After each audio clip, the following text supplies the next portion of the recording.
여러분 아마 이런 얘기 들어보셨을 겁니다. 수능 만점자가 정시에서 서울대학교에 떨어진 적이 있다. 왜 이런 일이 일어났을까요?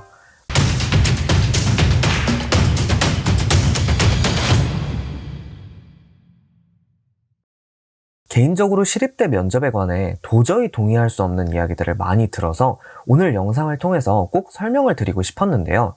작년에 시립대학교에 실제로 합격한 학생의 예시를 보여드리면서 시립대 면접을 통해 국공립대 면접의 특징, 더 나아가 면접에 대해서 잘못 생각하고 계신 내용들을 전부 설명해 드리도록 하겠습니다. 시립대 면접에 대한 가장 큰 오해는 면접의 질문이 까다롭지 않다 보니 변별력도 낮을 거라 생각하는 겁니다.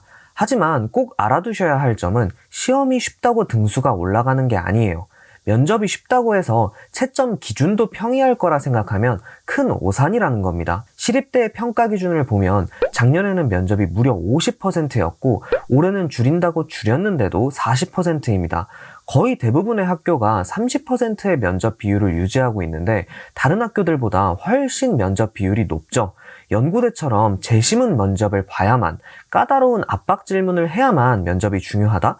절대 그렇지 않다는 거예요. 여러분 아마 이런 얘기 들어보셨을 겁니다. 수능 만점자가 정시에서 서울대학교에 떨어진 적이 있다.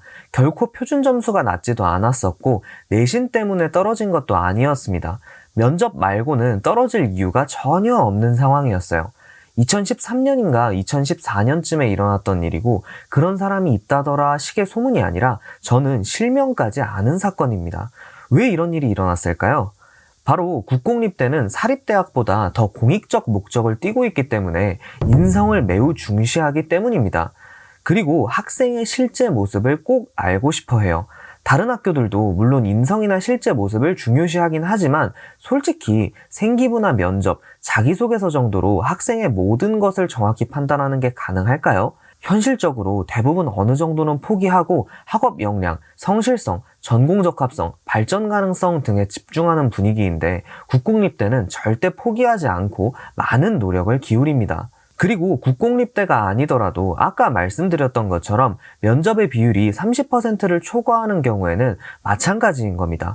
대부분이 30%를 반영하는데 굳이 40%, 50%를 반영하겠다? 인성이나 성실성 등의 역량을 최대한 평가해보고 현실과 타협하는 게 아니라 최대한 학생의 실제 모습을 평가해보겠다는 겁니다. 그런데 공립대인 시립대학교가 면접의 비율을 40%로 운영하고 있는데 시립대 면접이 별로 중요하지 않다? 정말 말이 안 되는 이야기죠. 그 근거로 작년에 컨설팅을 해드렸던 이 학생의 합격 사례를 들 수 있을 것 같아요. 권동웅도 상향이었는데 시립대에 합격을 한 겁니다.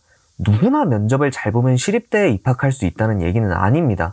어느 정도 운도 작용을 해야 하고 이 학생이 다니는 학교의 교육열이 꽤 높은 편이기도 했어요. 표준 편차도 20점을 넘는 경우가 거의 없었고 평균 점수도 높았기 때문에 이런 점이 종합적으로 반영이 됐다고 할 수 있습니다. 제가 드리고 싶은 말씀은 꼭 시립대에 지원하는 학생이 아니더라도 이상한 소문에 휘둘리지 말고 면접의 비율과 평가 기준이 어떻게 되는지, 지원하는 학교가 어떤 유형의 학교인지 여러 가지 객관적인 정보들을 조사하는 게 크게 도움이 될 거라는 얘기입니다. 그러면 오늘 영상 여기서 마치도록 하겠습니다. 감사합니다.